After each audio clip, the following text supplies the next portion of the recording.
যেই কমিটিতে মলয় ঘটক রয়েছেন, অরূপ বিশ্বাস রয়েছেন, দেবাশিস কুমারের মতো গানুসরা রয়েছেন, তারা সেই উচ্চ পর্যায়ের কমিটি এবং তার সাথে সাথে মুখ্যমন্ত্রী আরেকটি 4 সদস্যের কমিটি করে দিয়েছেন সচিব স্তরের, যাতে আমাদের রাজ্যের মুখ্য সচিব থেকে শুরু করে বাকি আধিকারিকরা রয়েছে, তারা সবাই মিলে সিদ্ধান্ত নিয়ে একটা পলিসি করবেন। এবং আমাদের সরকার, আবারও বলছি, আমাদের সরকার কোনো গরিব মানুষের পেটে মমতা বন্দ্যোপাধ্যায় লাথি মারার পক্ষপাতী নন। মমতা বন্দ্যোপাধ্যায় নিজে যখন গড়িয়াহাটে অপারেশন সানশাইন হয়েছিল তার বিরুদ্ধে প্রতিবাদে গর্জে উঠেছিলেন। তাই মমতা বন্দ্যোপাধ্যায় হকার বিরোধী এই ধরনের সস্তার রাজনীতি করতে যারা চাইছে তাদের বাংলা রাজনৈতিক অতীত ইতিহাসটা মনে রাখা উচিত। মমতা বন্দ্যোপাধ্যায় যেটা বলেছেন তার মূল মন্ত্র হচ্ছে, মূল অর্থ হচ্ছে যে হকাররা নিশ্চিতভাবে তাদেরও ব্যবসা করার প্রয়োজন রয়েছে, তাদেরও সংসার প্রতিপালনের প্রয়োজন রয়েছে, কিন্তু সেটা করতে গিয়ে যদি পুরো ফুটপাত দখল হয়ে যায় তাহলে পথচারীরা যাবে কোথায়, তাহলে সাধারণ মানুষ হাঁটবে কোথায়? আমরা কোনো মানুষকে তার রুটি রুজি কেড়ে নেওয়ার পক্ষপাতী নই। মমতা বন্দ্যোপাধ্যায় যতদিন থাকবেন বাংলার কোনো গরিব মানুষ তার রুটি রুজি চলে যাবে না। কিন্তু আজকে উত্তরপ্রদেশ থেকে, বিহার থেকে, বাইরের রাজ্য থেকে আসবে একজন, এসে একটা ডালা নিয়ে বসবে, তারপর সে প্লাস্টিকটাকে বাড়াবে, তারপর তার আরেকজন জাতি ভাইকে নিয়ে আসবে, তাহলে আমাদের বাংলার ছেলেমেয়েরা কি অপরাধ করেছে? মমতা বন্দ্যোপাধ্যায়ের আপত্তির জায়গাটা ঠিক এখানে, যে যারা বাংলার ভোটার নন, বাংলার নাগরিক নন, বাংলার এখানে পরিষেবা পান এবং সেটা জবরদখলকারী পরিষেবা, সেই পরিষেবা পাচ্ছেন তারা, এবং তারপরে তারা আরো লোককে ডেকে আনছেন, তাহলে তো বাংলার জাতিসত্তাটাই নষ্ট হয়ে যাবে। বাংলার যে এখানকার কালচারাল যে জায়গাটা, সেই জায়গাটা নষ্ট হয়ে যাচ্ছে। আজকে আপনি যদি ইয়েতে যান, বড় বাজারে যান, কটা বাংলা কথা শুনতে পাবেন?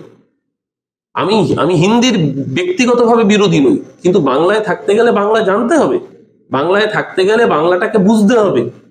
আজকে সামগ্রিকভাবে তাই মমতা বন্দ্যোপাধ্যায় যে কথাগুলো বলেছেন সেই কথাগুলো কোনো গরিব মানুষের পেটে লাথি মারার কথা নয়।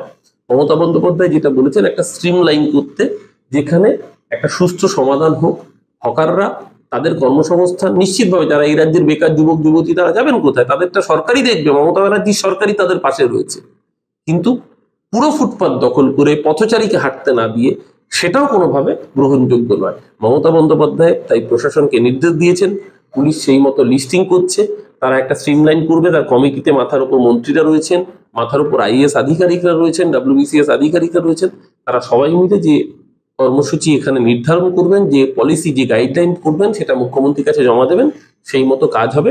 আগামী দিন যেরকম গরিব মানুষ তারাও ব্যবসা করে খাবেন, তেমনি একইভাবে ফুটপাত পথচারীদের জন্য, পথচারীরাও যাতে ফুটপাতে নির্ভয়ে হাঁটতে পারেন সেই ব্যবস্থা পশ্চিমবঙ্গ সরকার করবে। মুখ্যমন্ত্রী তো সাধারণ মানুষের পাশে থাকার জন্য পুলিশ প্রশাসনকে সার্ভে করার নির্দেশ দিয়েছেন।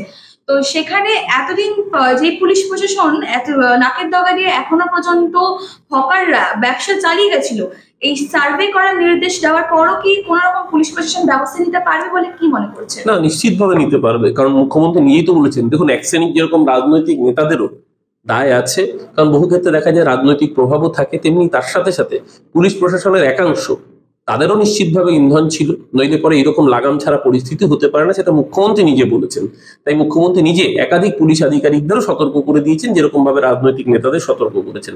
একদিকে রাজনৈতিক নেতাদেরও সংযত হতে হবে এই ধরনের লাগাম ছাড়া দোকান বসানোর ক্ষেত্রে, আবার তার সাথে সাথে পুলিশ প্রশাসনের একটা অংশ যারা এগুলোতে মদত দিচ্ছিল তারাও সতর্ক হবেন। এবং মুখ্যমন্ত্রী নিজে পরিষ্কারভাবে বলেছেন ভিজিলেন্স টিমকে আরো সক্রিয় করতে, যাতে পুলিশের মধ্যে যাতে এই করাপশন বাধা না বাঁধে।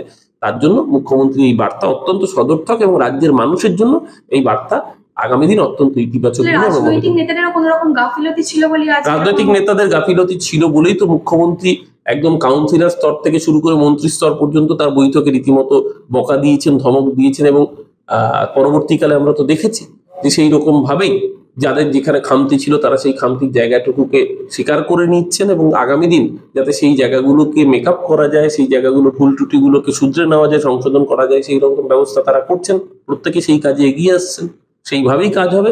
এই রাজ্য সভা, এই রাজ্য যেরকম হকারের, এই রাজ্য তেমনি ফুটপাতে হাঁটা পথচারী, দুজনকেই তার জায়গায় একটা এমন চেক অ্যান্ড ব্যালেন্স রাখতে হবে যাতে সকলে মিলে সুষ্ঠু একটা সমাধানের দিকে রাজ্য এগিয়ে যেতে পারে। সেই কথাই মুখ্যমন্ত্রী বলেছেন, এই কমিটি সেই কাজই করবে। মিড ডে মিলের দুর্নীতি এর আগে আমরা দেখেছিলাম, সেই মিড ডে মিলের কোথায় দেখেছিলেন মিড ডে মিলের দুর্নীতি বলা হচ্ছে শুভেন্দু অধিকারী। শুভেন্দু অধিকারী কে, যাকে বিজেপি তাড়িয়ে দিচ্ছে? তিনি বলছেন যে আরে শুভেন্দু অধিকারীটা কি? মিড ডে মিলের দুর্নীতিটা কাকে বলছে? রাজ্যকে যেখানে কেন্দ্রীয় সরকার মিড ডে মিলে 1 নম্বর দিয়েছে দেশের মধ্যে, শুভেন্দু অধিকারী কোন হরিদাস পাল? তো হরিদাস পাল বলি আজকে 18 থেকে 12 করে দিয়েছে। আজকে RSS এর মুখপাত্র আরএসএস এর মুখপাত্র তারা কি বলছে? আরএসএস এর লিখিত মুখপাত্র বলছে যে বিজেপি অন্তর্কোন্দলে ব্যস্ত ছিল, বিজেপি তৃণমূলকে হারানোর থেকে বেশি বিজেপিকে হারাতে ব্যস্ত ছিল। তো শুভেন্দু অধিকারী কাকে হারাতে ব্যস্ত ছিল? গোটা বাংলার মানুষ জানে, দিলীপ ঘোষ জানে, সুকান্ত মজুমদাররা জানে। টার্গেট তো ছিল দিলীপ ঘোষ এবং সুকান্ত মজুমদার। সুকান্ত কানের মানে পাঁচ দিয়ে বেঁচে গেছে, দিলীপ ঘোষ বাঁচেনি, যাতে মুখ্যমন্ত্রীর পদ নিষ্কণ্টক হয়। এটা আমরা বলছি না, বিজেপির পুরনো নেতারা বলছে। দিলীপ ঘোষ নিজে বলছে যে দিলীপ ঘোষের জেতা সিট বদলে দেওয়া হলো কেন? যাতে বলির পাঁঠা করা যায়। আজকে বিজেপি এ রাজ্য জিততে যত না উৎসাহী ছিল, তার থেকে শুভেন্দু নিজে এদেরকে হারাতে বেশি উৎসাহী ছিল। তো সেই শুভেন্দু অধিকারী দেরানার নেতা নয়, সে কি বললো তার কথা আমার প্রতিক্রিয়া দিতে হবে নাকি? ও আগে একটা ভালো পদের নেতাও, তারপর তো প্রতিক্রিয়া দেবে।